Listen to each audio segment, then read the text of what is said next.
Well, I'm not an expert. I'm not an authority. I'm someone who has been a murderer for almost 20 years. Maybe I should have killed 400 or 500 people, then I would have felt better. People say Ted Bundy didn't show any emotion. There must be something in there. I showed emotion. You know what people said? See, you really can get violent and angry. Welcome to the Squonk The Hag, a podcast about murder, mystery, the supernatural, and even a conspiracy or two. Dun, dun, dun. My name is Mo. And I'm Kraken. Welcome on in, guys, to another episode of the Squonk The Hag.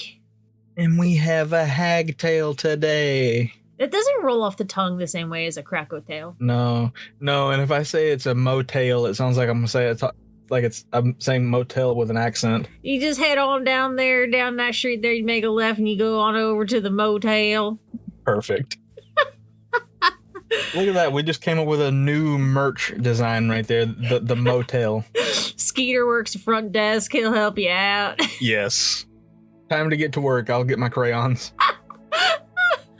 So yes, it is one of my stories, and I've warned Krakow a few times, and I don't think he took me seriously, but this is not for the faint of heart. I normally, we kind of have the blanket content warning, murder, crime, violence, etc. But this one is pretty bad. It includes rape. It includes various sexual abuse of minors, and extreme violence, as well as a serial killer. So if any of that stuff is very bothersome to you, this may not be one to listen to, but it's a really interesting story. It takes place in the Soviet Union, and back when it was still the Soviet Union, because it's no longer the Soviet Union. I had no idea. History lesson from Mo. But yeah, so just to keep that in mind. But today we're going to talk about Andrei Chikatilo, who is more commonly known as the Rostov Ripper. And I mentioned him a while back during the Pichushkin episode when we talked about the chessboard killer. Mm-hmm. So, Chikatilo is Russia's most notorious serial killer. And Pichushkin wanted to beat him. And that is actually why Pichushkin at the end was like, no, you need to convict me of more murders. I have done more murders. You need to find the evidence. I will give you the evidence so you can convict me, because he wanted to beat the number that Chikatilo had, but he did not. It's not a record you should be trying to beat, and I think I've said that before. Yes, that is definitely not a record you want to win. That's not a competition you really want the gold medal in. No, I don't think there is a gold medal. If there is, I have several questions. Yeah, well, at the end of this story, you will see what prize Chikatilo got.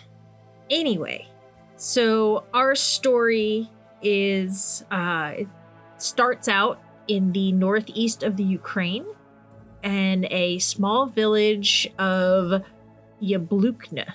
Also, I will say I apologize for any pronunciations of everything and anything in this We can story. just put a blanket apology on the whole podcast. Like, we can't pronounce names and places, so... Yeah, well, and Russian is one of those languages. Like, I don't think my mouth moves in the ways it needs to move to say Russian words. I don't think my mouth moves in the way it needs to move to speak English words, but fair enough. Anyway, in 1936, as part of the USSR, the country faced a devastating famine due to Stalin's collectivization of agriculture. Basically, they made everything, it was a communist regime, so everything was shared or whatever. So they had these collective farms. And what they would do is they offered a one-room hut and a very small area of crops that you could cultivate for food to feed yourselves in exchange for work rather than paying people a fair wage. You got no money. You would have a roof over your head and possibly some food. You get a roof, maybe some food. What more do you want? I don't know.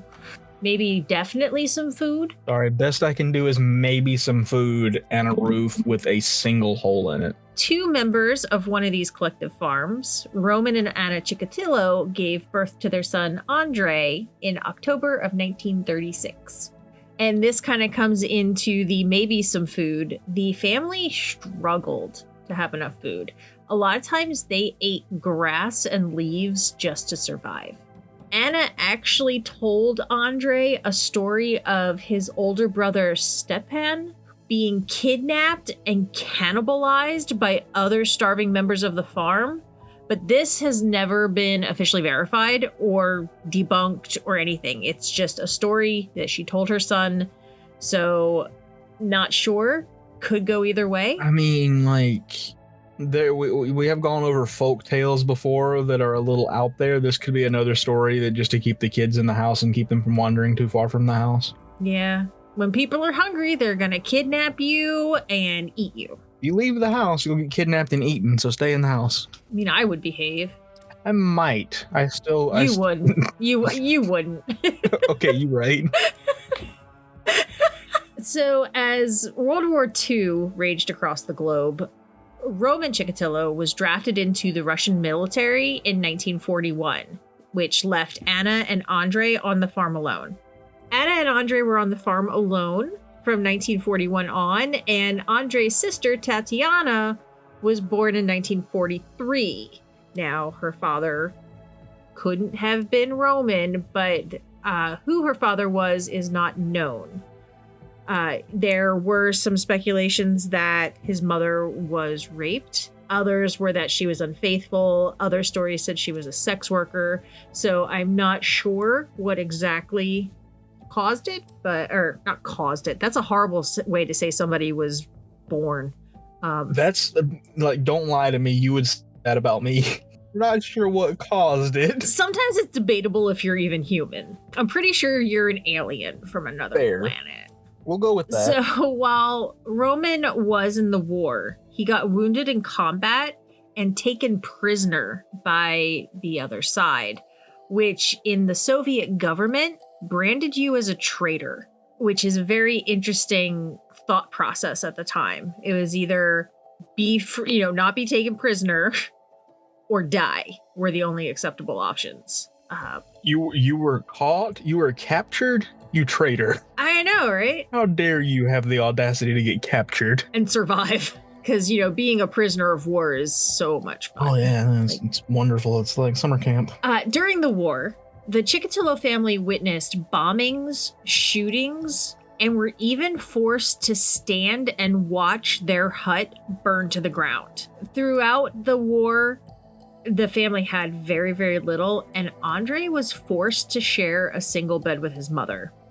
Being a chronic bedwetter, this led to a lot more problems for him. After each incident of wetting the bed, his mother would beat him. Because that'll help. It has been said that his mother was harsh and unforgiving, and she often berated and beat her children. She's just looking for excuses at this point. In school, Andrei was shy and physically weaker than the other children. And then add on top of that the family was poor. He often fainted from hunger because they had nothing to eat. So he became a prime target for bullies. But somehow through all that, he still managed to be a good student and he loved to read. But he also had untreated nearsightedness, which led to struggles in the classroom and not being able to read the blackboard. It's bad that my first thought basically went to, did he get beaten for not being able to read the blackboard and getting bad grades because he couldn't read the blackboard? No, he got good grades. It's just he struggled to read he struggled to read the chalkboard, and then outside of class, the other kids beat the crap out of him. You can't see the blackboard, smack. That's for not having good eyesight.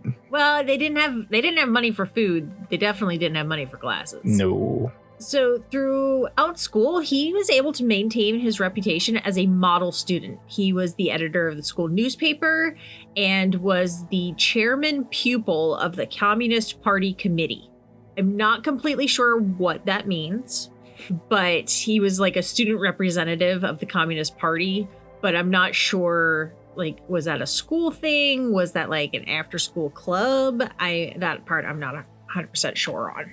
I don't know either, but that makes me think of like the Hitler's Youth thing, where it was like I think it was considered like an extracurricular thing for school but it was more political. It might have been something like that. I think it probably was. I just didn't dig too far into it. Fair enough. Now, during puberty, Andrei discovered chronic and severe impotence, which worsened his social awkwardness and his self-hatred. At 17, he developed his first crush on a girl, but never had the courage to talk to her. So instead, and you're going to say this went to 100 real quick, he approached his younger sister's 11-year-old friend and wrestled her to the ground. The struggle and the power trip resulted in him ejaculating, which set precedents that something about overpowering someone and them struggling against him was amazing for him. How about no? Yeah, how about no? We could just not. That would be great. I mean, if you want to leave, I can do the rest of the story by myself. It doesn't get better from here. Great. I told you it was a crazy one. I told you. Okay, we're gonna need like a scale from like 1 to 10 at some point, because like just saying that apparently doesn't Yeah, I think. doesn't make things clear. Hey, Krakow, this story is heavy. Oh, okay. Grabs popcorn. So. I wasn't expecting it to be this heavy. Fair enough. As he finished schooling, he applied to the Moscow State University, but was not accepted. Disheartened, he moved to Kursk in central Ukraine and worked as a laborer for 3 months before enrolling into a vocational school in 1955. This also marked his first actual romantic relationship. However, his inability to perform in the bedroom and the subsequent self-hatred and everything, she left him after 18 months. Upon completing his vocational training, he once again relocated, and this time to Nizhny Tagil in Russia. He was drafted into the military in 1957 and served 3 years as a communications technician. In this position, he would install, maintain, and repair various communications equipment, cables, wires, etc. Then, after his service ended, he returned home to the Ukraine and tried to settle back into an attempt at a normal life. He started dating, but when he continued to struggle physically, his girlfriend confided in her friends to ask for advice. It was just like, is there something I can do? Yada, yada. And that led to the gossip mill starting. And soon most of the town learned about it. And he was ashamed and embarrassed. And he even tried to take his own life. But his mother stopped him and literally removed the noose from his neck before he could. So there's nothing funny about that, but you know how we deal with situations like this. Humor. Yes. Did he get beat for that? Probably, to be honest. And I never support suicide. I think people should get help and things, but I do kind of wonder, knowing how this story ends, if maybe the world would have been better off if she had let him. And I do not say that lightly. Yeah, you'll understand why. Oh, listen, we're talking about this man on a true crime podcast, and the story is heavy, so I think I already understand. At this time, he relocated to Rostov-on-Don in southern Russia, looking for a new start. And then after his younger sister finished her schooling, she joined him in Rostov, and they actually shared an apartment. They were roommates for about 6 months until she got married. And then she stayed in Rostov, but obviously moved in with her husband, and their parents relocated to the city. You know, his father was out of prisoner war jail, and so their parents located to Rostov, and the family kind of reunited with hopes of better opportunities. You know, it couldn't have gotten much worse than the collective farm. Tatiana, his sister, saw how Andrei struggled with women and decided to play matchmaker.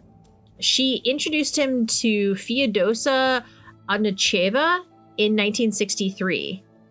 They dated for 2 whole weeks before they got married. Oh, okay. Now, Feodosia understood that he was impotent, but they still wanted children, so they devised a system where he would take care of things and then use his fingers to impregnate her. And in 1965, they welcomed their daughter, Ludmila. And then in 1969, her little brother Yuri was born. In 1970, Andrei earned degrees in Russian literature and philology, which yes. It has a lot of philology, the study of Phil. No, it's philology, which is the study of language and oral and historical sources. It's actually easier for me to say the study of language in oral and historical sources than it is philology. Yeah, philology. Yeah, the study of Phil. He then started teaching Russian literature in the nearby town of Novoshakhtinsk. Spot on. 10 out of 10. Okay, yeah, I got nothing. There's a lot of extra letters in there. In the nearby town of Novo. Yes. While he was extremely knowledgeable on the subject, he was not an effective teacher. He could not control or discipline his students. They wouldn't pay attention to him. He had, while he knew all of the book information, he couldn't get it across to his pupils. And then in May of 1973, he sexually assaulted a 15-year-old student of his. A few months later, he locked another student in his classroom and not only assaulted her sexually, but physically. He beat the crap out of the kid. And neither offense was disciplined by the school. Neither one. Did they just not find out? Did they not believe the victims? What? I believe they did not believe the victims. But I am not 100% sure if they just never said anything. But yeah, neither offense was disciplined. All right, then.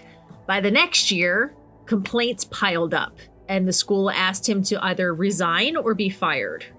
So he quit. He's like, okay, I'll just quit. And it just went on his record as he left the school.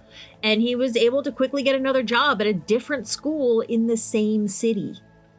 Now, he kept that job until 1978 due to staffing cutbacks. So that time he was just let go because they were cutting staff. And then he was able to find another teaching job at Technical Institute number 33 in Shakti. I kind of want to go to technical school number 33. Like, put that on my resume. Where'd you go to school? Technical school number 33. Well, that's funny because I went to technical school number 1.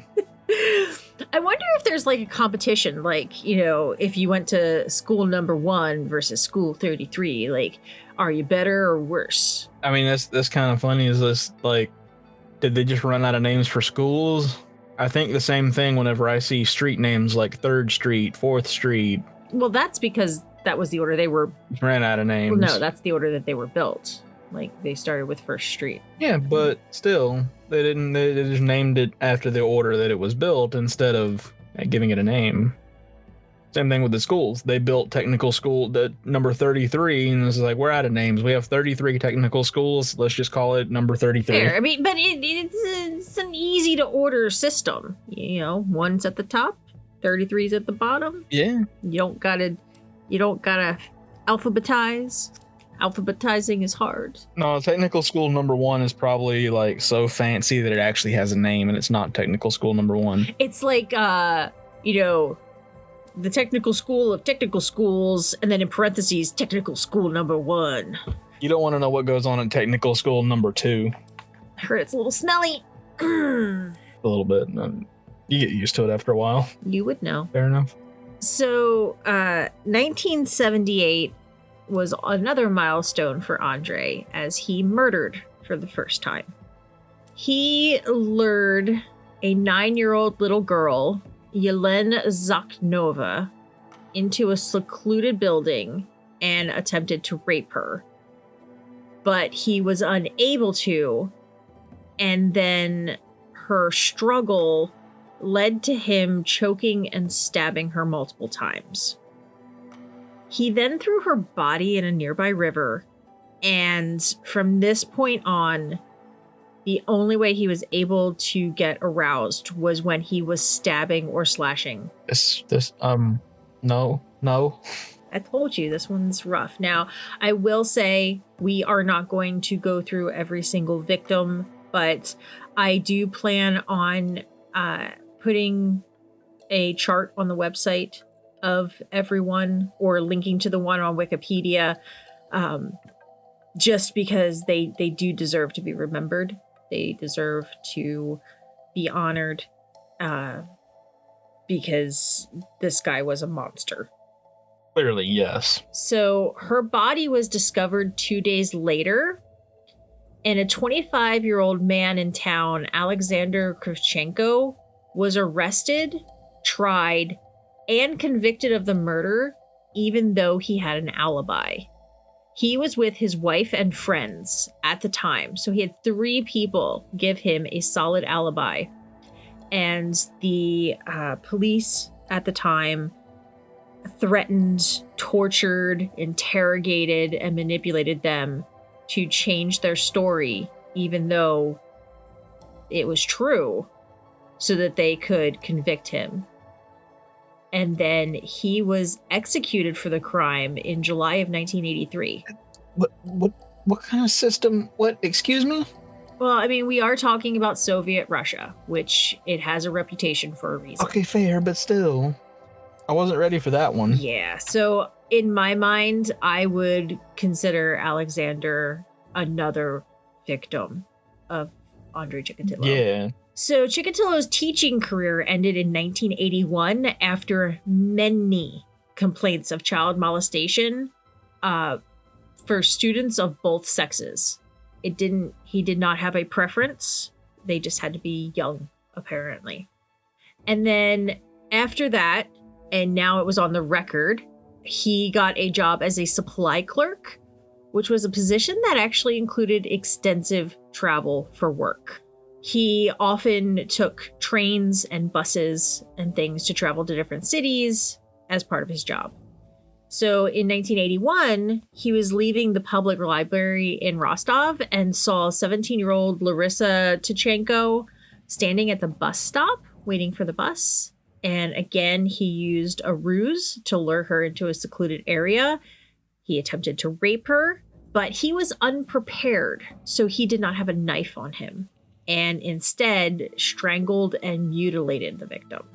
He, from here on out, developed a pattern of approaching children, runaways, and vagrants at bus stops, rail stations, always with some kind of ruse. A lot of times with younger folk, it was offerings of alcohol, maybe some drugs, a good time.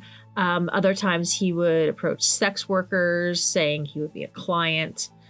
But his murdering just escalated, and it became more brutal and more violent. In 1982, he killed a 13-year-old girl, stabbing her over 20 times, and beat her severely through her whole body, including breaking both of the eye sockets. I'm glad you mentioned like how he lured them away, like with alcohol and everything, because that was one of my questions. I was like, what did he say to lure them away to these abandoned places? Yeah, it would either be alcohol or, if someone seemed down on their luck, offering them some money or food. Yeah. But it was some sort of material thing that, could help their situation. And again, he preyed on the downtrodden or children who are naturally inclined to be more trusting. They.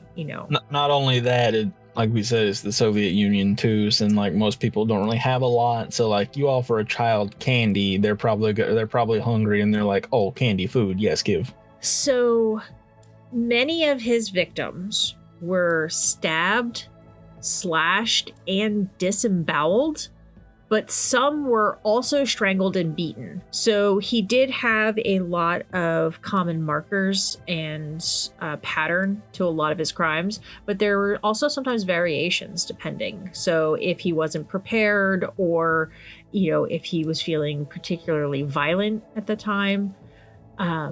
Many of the victims also suffered trauma to the eye sockets, consistent with gouging the eyes out with a knife. Somehow that's worse than if he were using his thumbs or his fingers.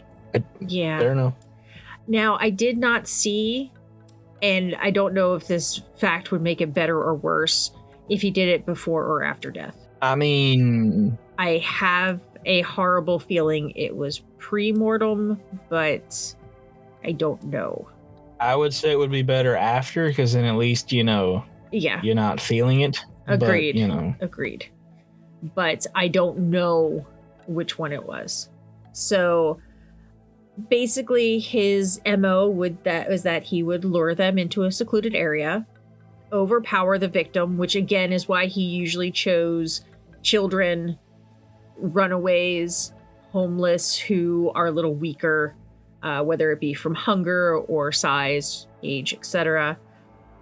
He would then tie them up and muffle their screams, usually by filling their mouth with mud or dirt or something he found nearby.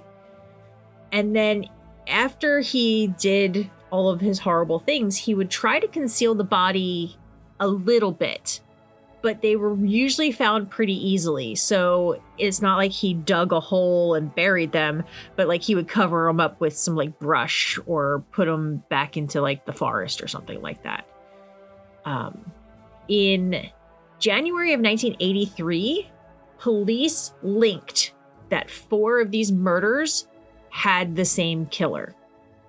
The Moscow police sent a task force to Rostov, led by Major Mikhail Fedosov, and the official name for this task force was Operation Forest Path. What would the suspect do if, when you filled their mouth with mud, they just like joke's on you, I eat mud all the time, and then just ate it? Or would they be terrified and let them go? Or Krakow, why are you the way that you are? I mean, it's one of life's mysteries. Probably would find something else. I'm not sure. Like, how far do you have to go to freak out the serial killer enough that he lets you go? I guess you can try to find out. I'd rather not, but So Operation Forest Path included 10 investigators and a specialist forensic analyst, Viktor Burakov. Examining the body of Chikatilo's 9th victim, Olga Stamekhinok, Burakov confirmed that there was a serial killer in the area. Now, they hadn't linked all of the crimes, but they finally, in September of 1983, had officially linked 6 murders together. Their initial theories based on the brutality of the crime included organ harvesters, a satanic cult, or a mentally ill individual. The task force interrogated and sometimes tortured suspects, and by September of 1983, when they had linked 6 of the murders, multiple people confessed to the crimes after the interrogations because they were so brutal, and 4 actually ended up taking their own lives by suicide. based on what they had gone through. Okay, so like at this point, are the task force the new serial killers? So on one hand, awful, but they were able to solve over 1,000 unrelated crimes, including 95 murders, 245 rapes, and 140 aggravated assaults. That's a lot. Yes. So I have a feeling it was, look, I didn't do this, but I will tell you what I did actually do. So. I mean, yeah, the torture will usually get people to confess just about anything. I am not going to condone their methods. I think it is awful and inhumane. Oh, no. But, no. I mean, they did solve crime, I guess. If those people actually committed the things that they said they committed. Chikatilo's victims usually suffered between 30 and 50 stab wounds. But his 17th victim, Sergei Markov, was not only emasculated, but stabbed over 70 times. 70 times before being killed. And this is where we go back to what we talked about before. That's a lot. It's definitely more than 4. Definitely more than 4, but for someone to, we talked about robberies gone wrong and stuff like that before with knives and stuff. Like typically people who are breaking into a home or something like that, if it's gone wrong, it's like it's a gun, it's done and over with, but a knife is personal. It's personal, and 70 times. That is... Yeah, he thought about that. That is a lot of anger, a lot of aggression. Yeah. Yeah. That's horrifying. So in September of 1984, 1 year later, the task force had undercover officers on patrol in areas that they believed to be possible locations that the killer would find his victims, like rail depots, bus stops. An undercover cop witnessed Chikatilo committing acts of Freuderism, which I had to look up. And this is a type of sexual assault where the criminal rubs against their unwilling victim pelvis to pelvis. So it is not actual rape, but it is also unwanted, non-consensual sexual assault. The officer arrested Chikatilo and found an 8-inch knife, a bunch of rope, and Vaseline on his person. There's things you don't want to put together. I mean, I guess you could say that the Vaseline, some people use that instead of like lip balm, but the other stuff, I know there's lots of uses for Vaseline. I'm just saying, he could have been like, if it was one of those tiny little ones, he could have been like, no, this is just my lip balm. Judging by like the type of person we're talking about here, nah, that was probably one of those larger containers. Oh, I know it wasn't. But I was going to say, like, just having Vaseline on your person is not. Yeah, no. Like, if you had, like you said, the small little containers or whatever, no, this man most likely had a large container. Probably had, like, a bucket.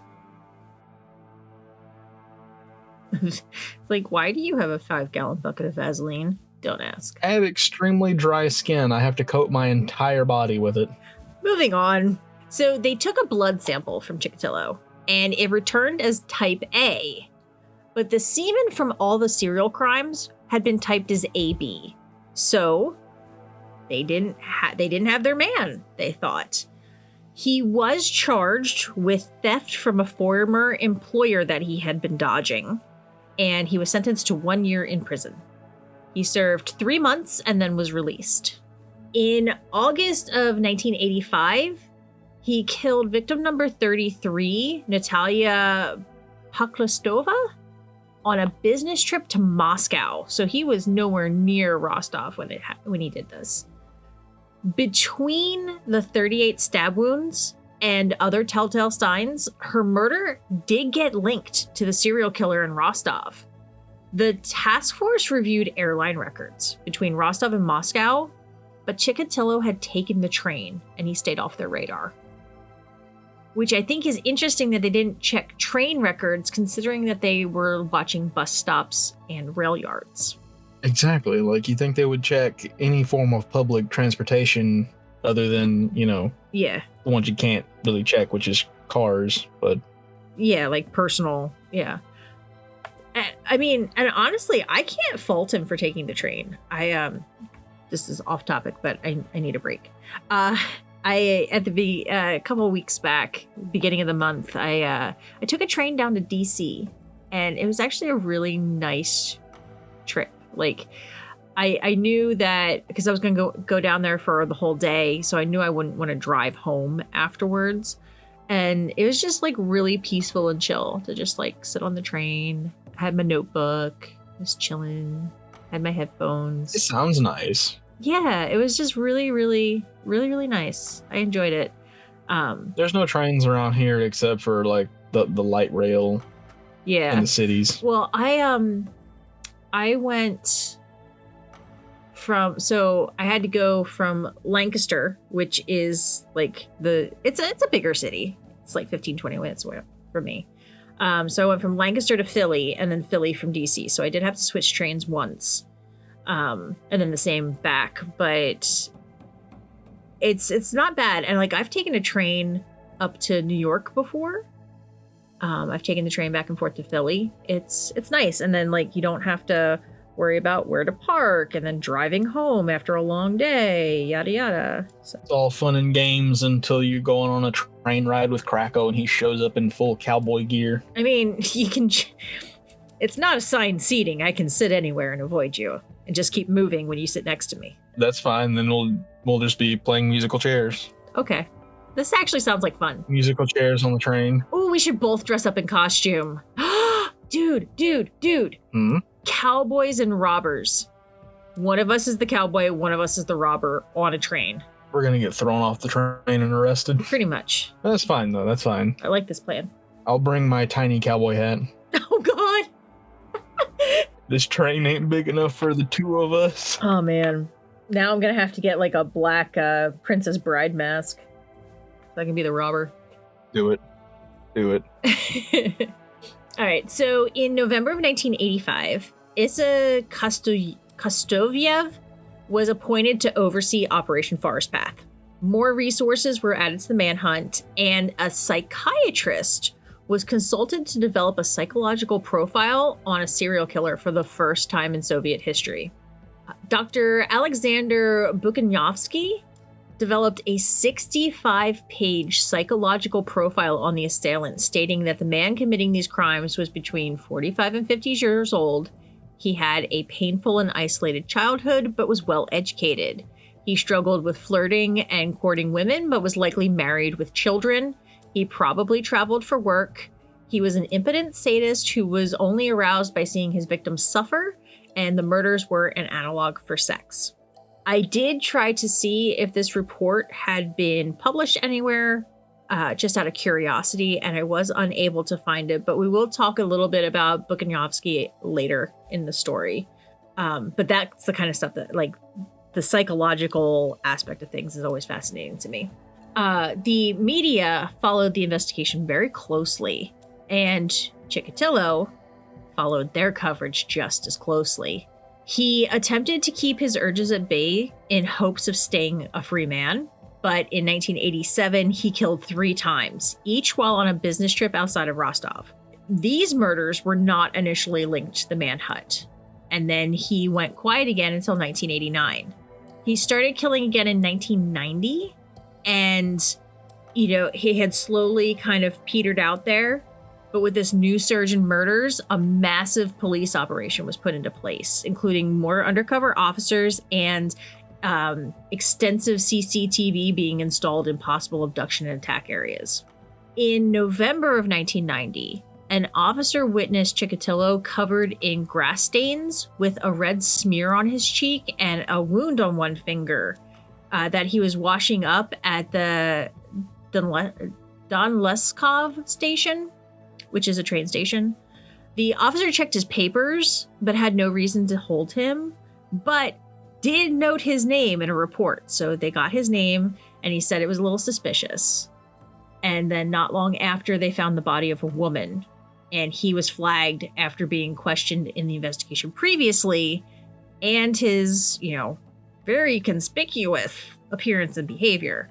So he was arrested on November 20th of 1990. So, I know we've already passed that part, but you were talking about the psychological part, and you finding that interesting. Why do you think I'm friends with you? Feel free to leave this in or cut this out or whichever, but I thought you would like to know something pertaining to true crime that I learned, because I got to hear a little bit about from a person who does polygraph tests at a sheriff's department.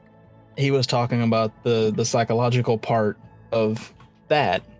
It's funny because he was basically telling how polygraph tests started out, and it's funny that basically he was saying people will incriminate themselves because how they used to do it was they put a donkey in a tent, and you were told to go in and pull the donkey's tail, and if the donkey made a noise, you were guilty.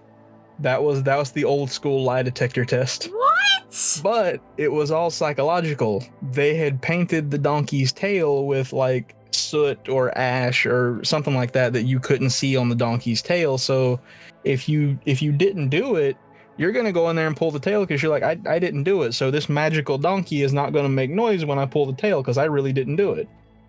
So they'll go in, pull the tail, and they'll come back out and they'll have the markings on their hands. They'll have the ink on their hands to show that they pulled the tail. But if the person did do it, they're going to be afraid that this donkey's going to tell on them, so they're not going to pull the tail. They'll go in and wait a minute, come back out and say, I pulled the tail, he didn't make a noise. But he won't have the marking on his hands, so they'll know he didn't pull the tail, so he must be guilty of something. That's crazy. But it's all in their head that this donkey's going to tell on me. That's hilarious. That's absolutely hilarious. And now polygraph tests aren't really admissible in court, but I know a lot of times they will offer them, and it's kind of a psychological thing again, where it's like, do you agree to take a polygraph? And if someone says no, they're automatically suspicious. Yeah, but apparently they are admissible, but like it's very tricky because like both sides have to agree on it. Yeah. It's like everyone has to agree to allow it.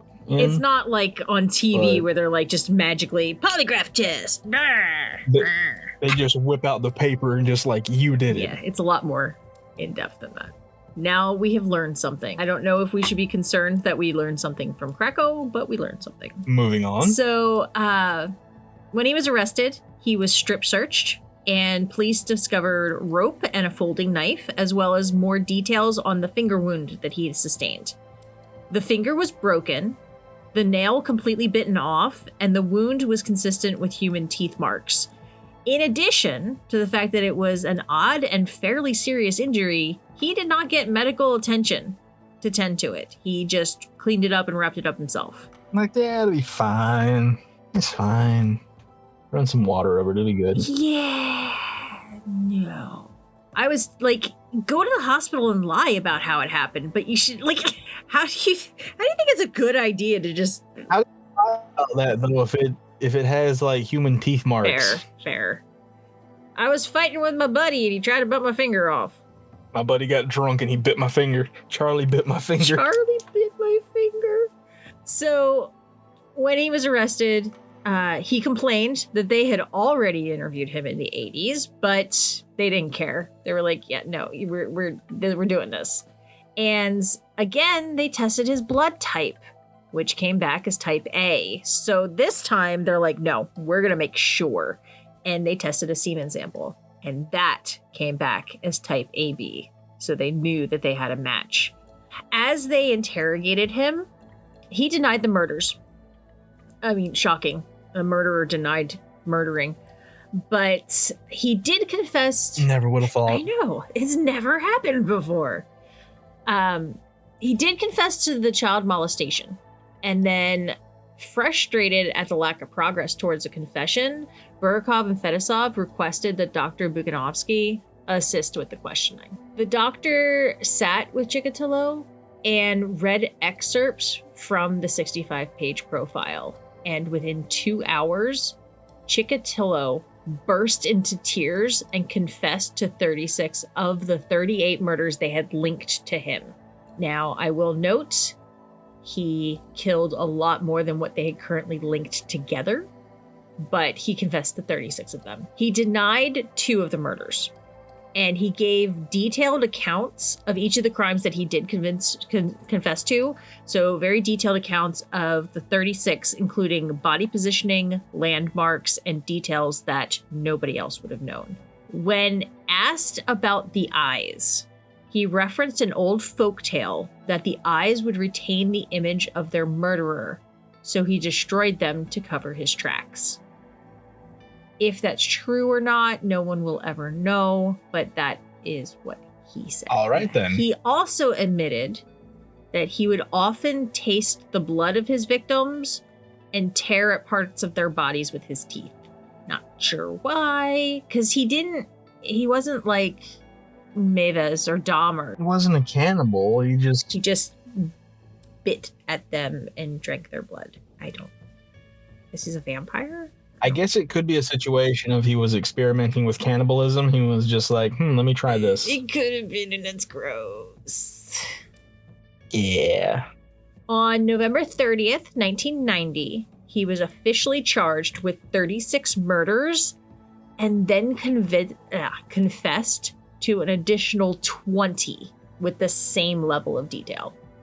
In August of 1991, he was transferred to the Serbsky Institute for a 90-day psychiatric evaluation.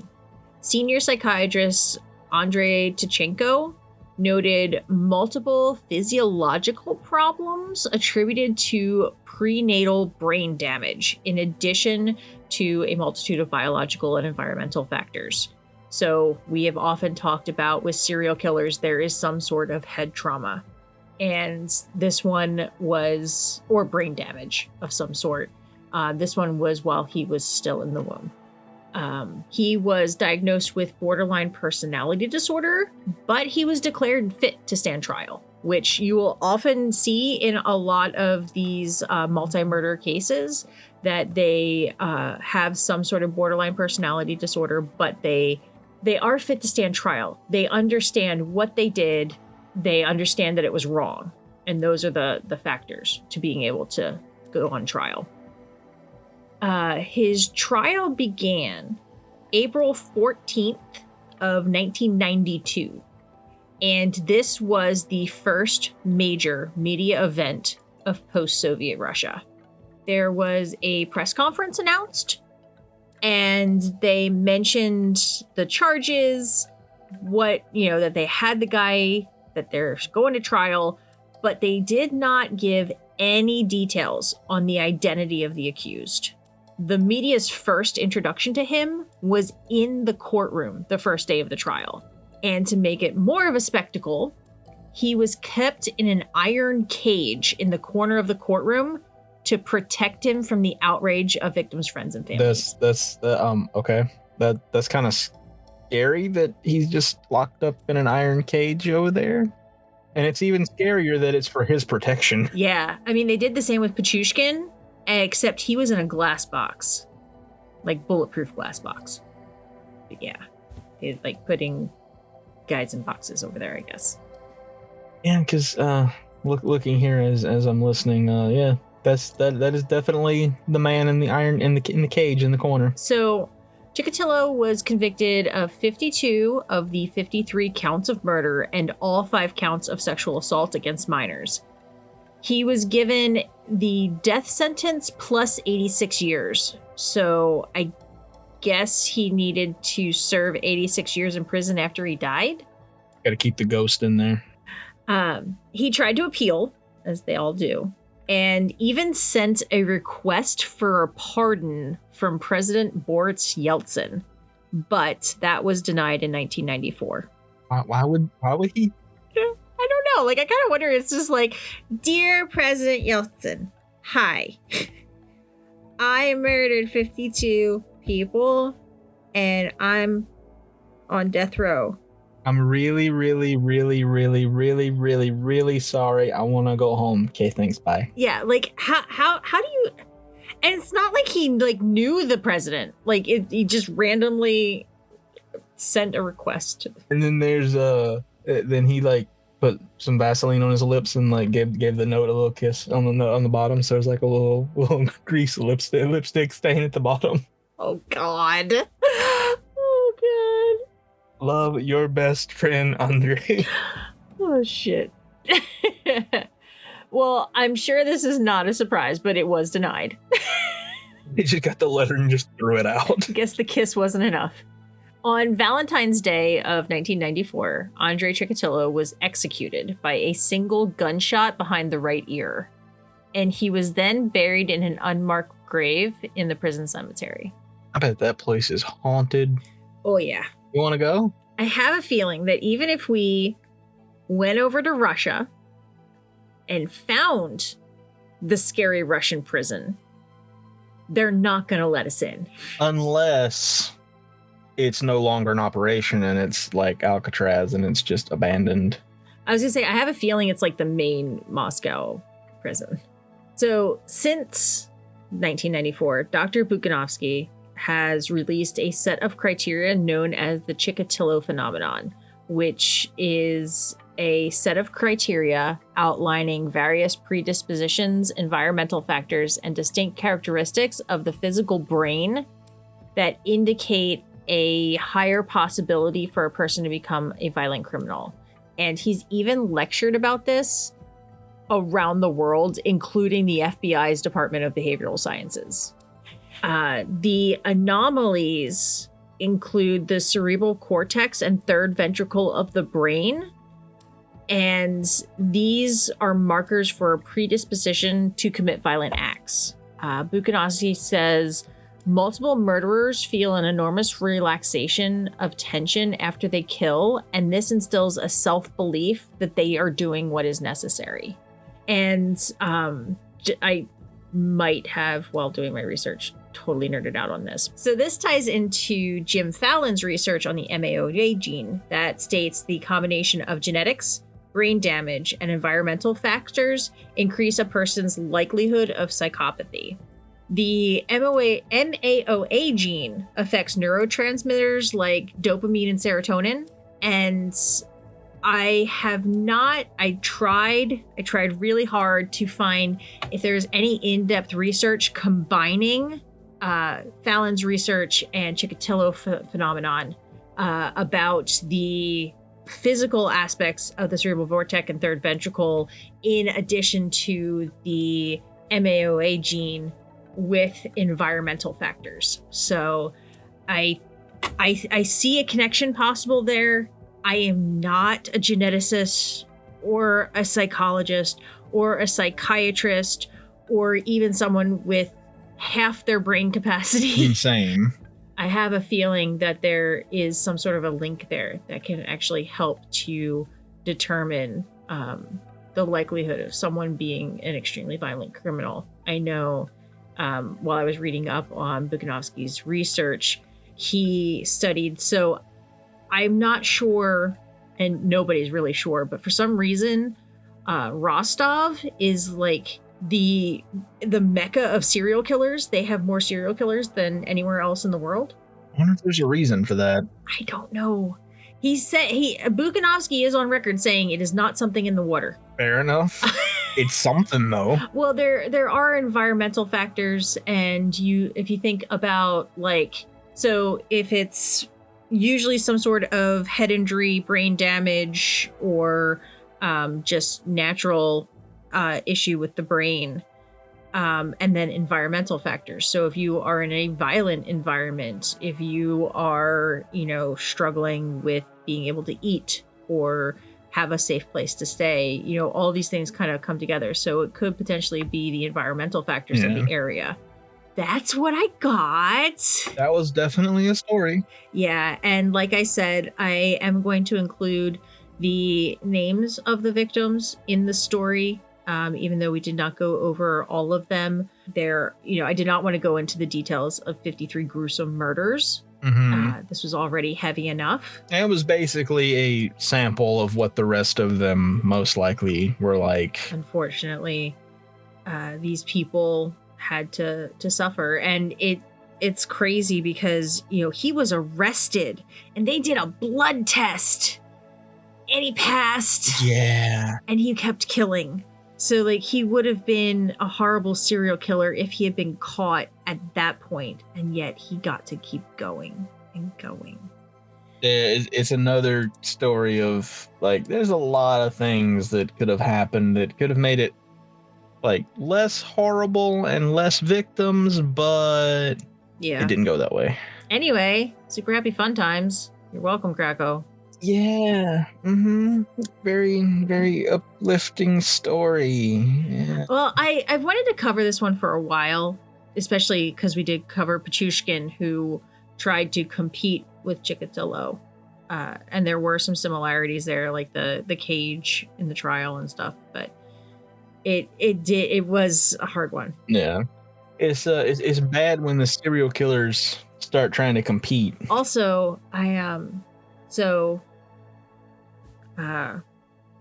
we all know about losing Sweet Bubba. He always liked to lay on the murder book. That was one of his favorite things. So that is actually going to stay with his ashes, and that means I got a new murder book. Clearly, that was his book. It was. That's his notebook. He did most of the work. He did. He's the best researcher. So, apologies for the very, very, very heavy episode, but it is a story that I've wanted to cover for a while. I mean, true crime is not an easy subject, so I mean, like, it's expected that some, if not all, of the stories are going to be heavy. Yeah, but usually we try to lighten the mood a little bit, but it's really hard to joke around and be funny when you're talking about something. But that's how we cope with things. It is. So I'm gonna. Actually, no. I was saying I'm gonna go like watch something funny, but I'm probably just gonna go watch some more Critical Role after this. Fair enough. I'm trying to catch up. That works too. Thank you for listening. Thank you, Krakow. Yay! I'm not scarred at all. It's fine. As always, make sure to check out our website for all of the show notes, sources, and more information at thesquonkandthehag.com. And we would also love and appreciate your support by either leaving a review on iTunes or through small monthly donations using the viewer support link in the description. And if you don't subscribe, make sure to follow us on your favorite podcast network to get notified of new episodes every Thursday. All right, Krakow, you ready? Okay, bye.